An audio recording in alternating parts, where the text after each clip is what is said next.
Një shpërthim me tritole është regjistruar në orët e para të mëngjesit në qytetin e Lezhës duke shkaktuar dëme të konsiderueshme materiale. Lënda plasej është vendosur një automjeti të parkuar në lagjen Beslidhja, pranë gjimnazit, në pronësi të agentit të krimeve, shtetasit Gent Gjetja, 41 vjeç, punonjës në drejtorinë vendore të policisë në Lezhë. Nga shpërthimi fatmirësisht nuk ka persona të lënduar.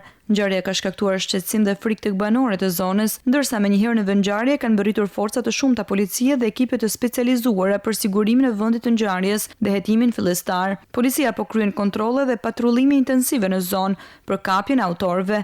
Grupi hetimor në drejtimin e prokurorisë po vijon veprimet për dokumentimin ligjor të rastit dhe sqarimin e të gjitha rrethanave që quhen në vendosjen e lëndës plasëse. Autoritetet bëjnë apel për qytetarët që t'i japin çdo informacion që mund të ndihmojë në identifikimin dhe arrestimin e personave përgjegjës për këtë akt kriminal.